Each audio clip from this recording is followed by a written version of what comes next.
So here's a reason why I had that television out in the last couple of videos that I got sidetracked by, which is now dead. Well, it was already dead, but now it's like super dead. Not even in one piece anymore. Anyway, I'm gonna talk about stuff that I've had sitting here for ages, waiting to be fixed. I've had this one for about 15 years. Not working. I'm getting around to it now. But I needed that little television because, well, I've got other televisions. I've dragged this stupid thing out, which is just some Chinese piece of crap, and I can't even, like, that's horrible. I don't have the remote for it, and it's child locked. So I can get into whatever this function, password. Well, it's my goddamn television. I don't want to have a password, and I can't get into oh man, why do they have to make shit so hard? Why can't they just have knobs and stuff? Tuning locked. I don't see why the hell a television should have a child lock anyway. Why don't people just teach their kids not to be like bastards? None of the televisions I ever had when I was a kid had a child lock, and I never screwed anything up in them, and if I had, I would have gotten my ass kicked. So I didn't need a child lock anyway. So at least I can use it through the composite inputs, but I really need to test the modulators out on it. A couple of the modulators I have as well for these things, so I'll have to drag out one of my black and white televisions because they're the only ones that don't have features that think they're smarter than me anyway. So this is one of the later versions of the Vic anyways. There were a whole number of different versions of them. This is the cost reduced version, and this is from one of the first of those ones as well. So the earlier ones had a different type of, which is most obvious when you look at them. It's had a different power supply to this. This has just got a DIN socket, which has got it's got the 4 pins in it, and this has got carries a 5V DC, which is regulated. I'm pretty positive it's regulated because it doesn't have a regulator inside, and it's all TTL stuff. And it's also got a 9V DC. AC, that is. So the original ones only had a 2-pin connector on here, and that just took 9V AC, and it had the regulator inside of the thing, and there was a large metal heat sink, which was also part of the back case where the cartridge goes in, and they get super hot and cause issues sometimes with those ones. And also you can also literally burn yourself when you take the cartridge out of one of the original ones. This is one of the later cost reduced ones. I'm sure I've said that about 10 times already, but yeah, anyway, some of the cases on these cost reduced ones are also, I think they're shorter in height. These used the same mouldings they used for the cost reduced one we used for the Commodore 64, or at least it was a modified version. They modified the tooling or something in C on the cartridge slot on this little circular cutout here is where the I think the RF out port is on 64. So obviously they've, used the same top shell, because the top shell doesn't have any sort of cutouts or anything aside from this, and just used a separate custom molding or something for the bottom half for the Vic. So the difference with these ones between the original ones is that they've got a much smaller logic board inside. The logic board only takes up about this much, this here, whereas the original takes the entire thing. So they also changed up the top here with the logo and everything. The original ones had like a gold badge, and some of the PAL ones had like a rainbow. I think it was the Vic 20 or the Commodore logo was like a rainbow logo on it, but those on the original ones, I think on the original PAL versions anyway.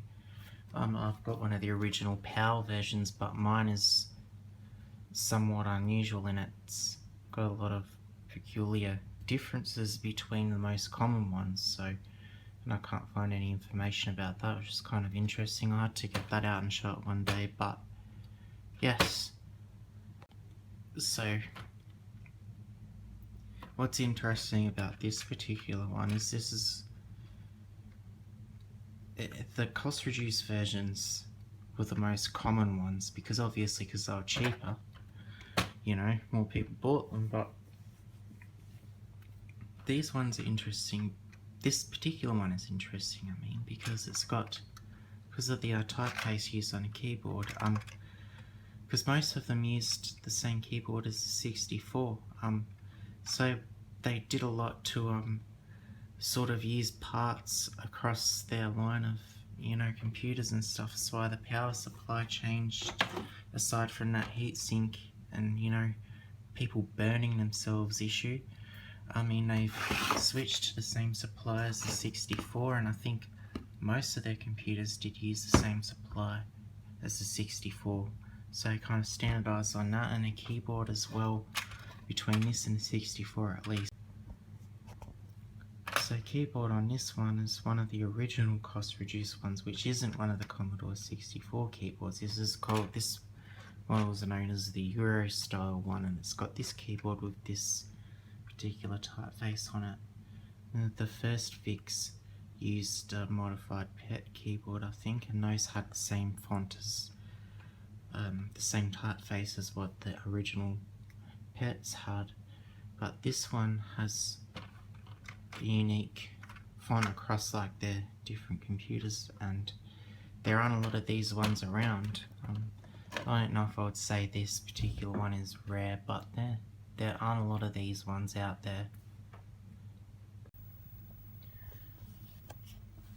So the issue with this one, I suspect, is one of the 6522 VIA chips, which is what they call a versatile interface adapter, which was made by MOS, which Commodore eventually bought. But so they were like a companion chip to the 6502 CPU, and there was the PIA peripheral interface adapter. Can't remember the number of that one. Anyway, the VIAs are used in all sorts of stuff, not just the Vics. They were used in 68K Max. Actually, they were used even in a PowerPC Max, right up until the last G5 had a 6522 in it.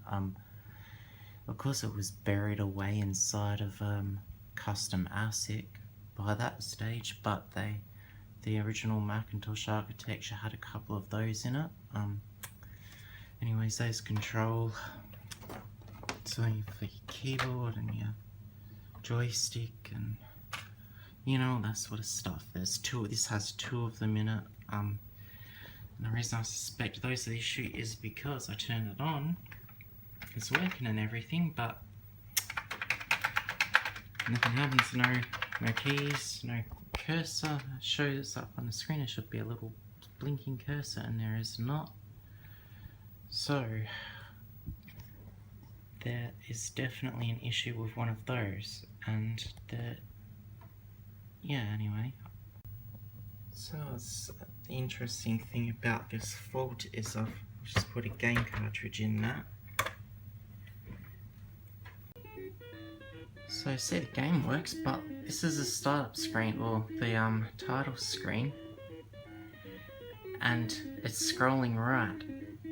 And I know with this particular game that on a title screen, if you use the joystick and go up, down, left or right, that lets you change the positioning of the screen. So it seems like on a joystick, it's got as if it's shorted to the right position. If I hold it, push it to the left, oh, it stops and it starts moving left very slowly. So yeah, there are no actual physical shorts anywhere inside of the thing, so I've already looked, obviously. I mean, I've had it for shit like 15 years sitting waiting to be fixed, and I've had this idea that that's what's wrong with it, but I just haven't gotten around to it, and now I'm running out of space and I've got to get rid of heaps of stuff. So, and I've already got, since I've got 2 Vics, I'd rather keep my original one and kind of get rid of this one, but I need to make sure it works and it's nice and clean and in good condition and stuff, so I'm going to pull it apart today and fix it. That's another thing they added with this cost reduced one, is they put this foil, like metallized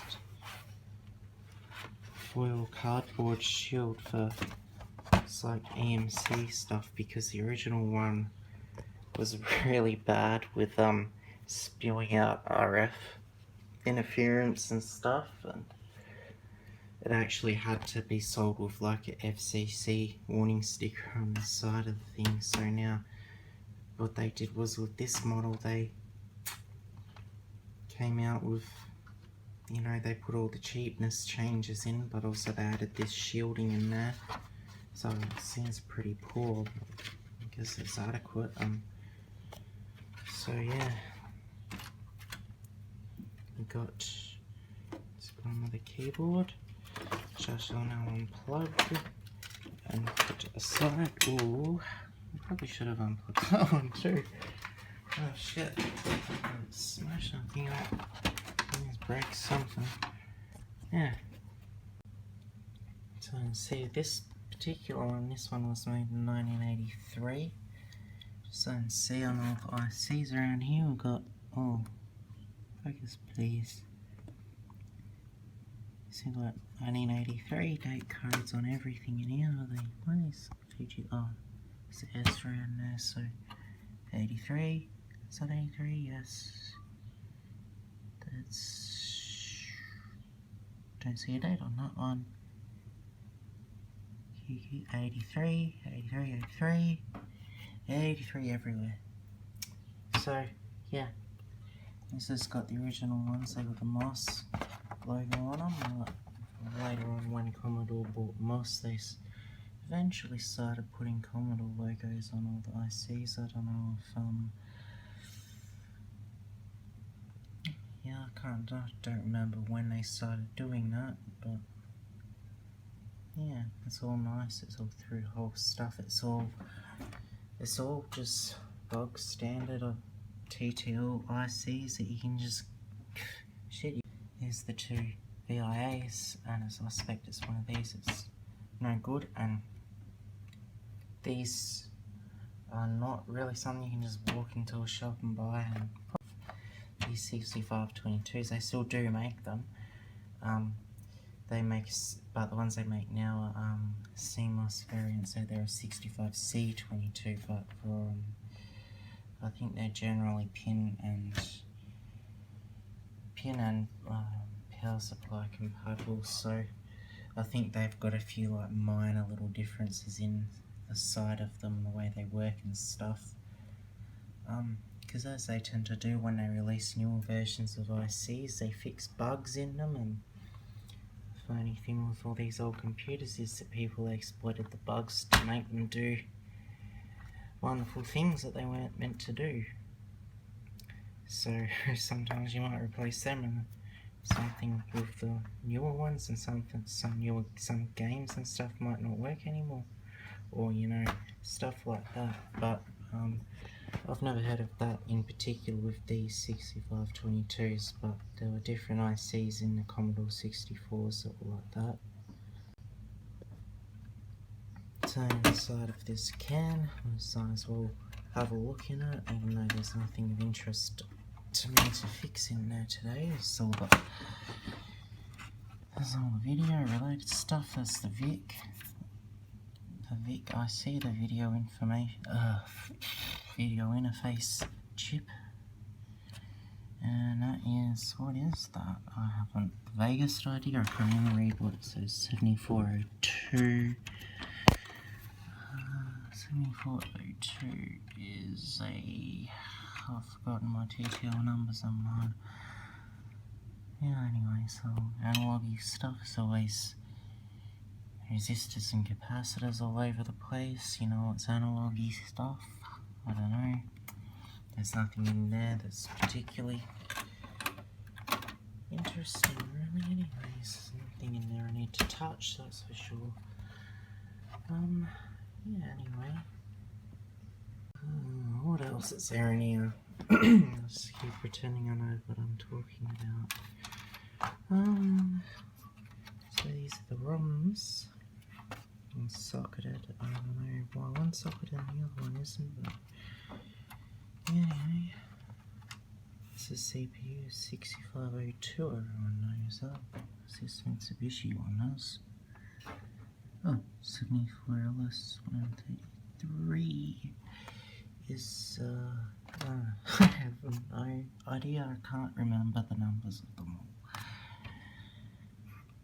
They're all just 74 whatevers. It's funny that there's such, just like the varying different brands of them now. It's just stuck with one. They probably just, maybe they went with whoever was cheapest for each one. I don't know. So funny. And obviously here's all power supply related stuff. Bypass capacitor there. So quite large, 2200 microfarad. Maybe I should just replace that just because I'm one of those people. That was a joke. Grand Sonic. I've never heard of them before. But it sounds like it's pretty good. Oh, jeez. I don't know what that is. A common mode choke or something, I'm not sure. I'm guessing. But anyway, there's nothing. This power supply stuff, there's nothing particularly exciting there. Oh, look, a fuse, that's pretty exciting. Yeah, in the original one it had, this board took up the entire case, the entire thing, and this where the cartridge cuts out. That was almost words. That's where the cartridge socket had a very large black heat sink bolted onto the board. It had like a large TO3 regulator on it, and it took up this whole space just here, and I guess that's what's got really hot. I don't know what the regulator was, probably 7805 or something like that, or a LM317 or something like that. I don't know, probably one of those standard typical common as hell regulators that gets quite hot. Anyway, that's so yeah, anyway, just to rule out that fault is not a short in the keyboard or anything, so here we are with no keyboard, the keyboard disconnected, and there we go, no cursor, nothing's doing. So what I am gonna do is I'm gonna remove one of these first, and then turn it on, see what happens, and then I'm going to remove. If that fixes it, then I'll replace it. If not, then I'll take the other one out, turn it on, see what happens. And if that doesn't fix, and then if that fixes it, then I'll replace that one and put the other one back. And in the case that it turns out it's not either of these, then it's probably going to be time to get this thing out. Okay, got one out. Now I'm going to try it and see what happens. If this isn't the right one, I'm going to scream because it was an absolute mole to get out. Oh shit. The thing is starting to get clogged, so I gotta clean that out now. Oh yum. So I'll have that shit on toast. Yum. Right, so I've got both out. And I placed the one that was here. And the issue still seems to be there where you turn it on, there's no cursor or anything. But that's because the keyboard connects here, which that goes into this first one. But this one, with them swapped, now it's not doing that. When you put that game in and the screen scrolls left and everything, it doesn't do that anymore. So I'm gonna try putting in a different one in here, and I'm using one of these old 1541 jars as an organ donor. It does actually, well, I don't know if it works anymore. I haven't used it. It hasn't been used in probably probably 15 or more years, probably about 20 years actually. I've had this since I was a kid. It hasn't been turned on, so I don't actually have a 64 anymore that this belonged to. But so this has got, I'm not too bothered about sacrificing this for parts because, you know, these jars this will be worth more than a drive anyways, and you know, I can always find more of these to put back in the drive if I want to. I'll probably just part the thing out anyway. But anyway, I've got two of those in here, two 6522s, also got another 6502 CPU. This interesting thing about the these drives is these have an entire other computer in them, pretty much. So yeah, I don't know where it's going with that. I'm starting a ramp on everything. So what's this one? That's I don't know what that one is. I can't read the number. Oh, big ass power trannies. Are they? On it. 7805 and a 7812, so you got 5 and 12 volt supplies. And one of these 4-pin oscillator things, and what's that? 74 whatevers. Oh, well, 74 whatevers. How exciting. Oh, what's that one? Probably LM311. I think that's an op amp. Anyways, who cares? Oh, look at that nice big ass transformer in there too. Switch mode bullshit. I reckon. Why the fucking thing's so heavy? How much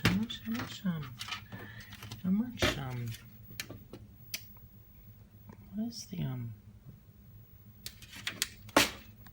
wattage and everything of this thing, I wonder? Because like it's a fucking huge transformer. Well, I've got it running now, so I noticed the keyboard was having some issues. Some of the keys weren't too they're a bit, you had to hit them a bit hard, so I just took the back off and just cleaned this with just a bit of acetone on a cloth. It gets like pretty good, nice and clean. It's a lot better than alcohol, because alcohol always leaves the white streakiness and doesn't quite get everything. So I've got the keyboard. And the good thing about this is you can take the back off, where all the keys are nice and firmly in there, because they got this little mechanism with a spring and everything that holds it all in, so you can take it apart to clean without everything going flying everywhere. So normally I'd just chuck this in a dishwasher usually, cleaning keyboards, but the dishwasher's full of dishes and I can't be asked to take them out and everything, so yeah, so I just took this outside and just hosed it down with the hose and so left it reasonably dry. There's no water left in there, I can tell. Give it a good shake, no water comes out, so I'll put that back together and give that a test. Also got the plastic housing nice and clean, looks like brand new now. It was all dirty and grotty looking before. Just easy as to get this stuff clean. You just get a bucket and fill it with water, and I put some like home brand nappy sand in there, and then just chuck it in there and let it soak for a couple of hours, and give it a wipe down. It gets all nice and clean and nice and shiny and new looking again. So let's tart it up a bit and make it look all nice and shit. So yeah, anyway. So I got this second VIA that I put in. This one I took out of the disk drive here. This one I decided to put the socket there just in case, just because these are such a mole to get out that, you know, just in case it didn't work. I don't want to go screwing around and sucking it out and give everything again, so I put the socket there, but it turns out it works good, so it's all seems happy now. So yeah, that's it, I guess. I don't know if I don't know, what else can I do? I don't think there's really anything else to be done, except put it back together. Well, there you go. That's nice and pretty and shiny, and it's working, and it's loading a game off a tape, and it's taking fucking finished.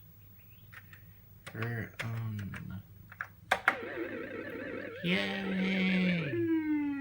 Knock off Pac-Man. Yeah, anyway, yeah. Thanks for watching and all that kind of shit, and yeah, see ya.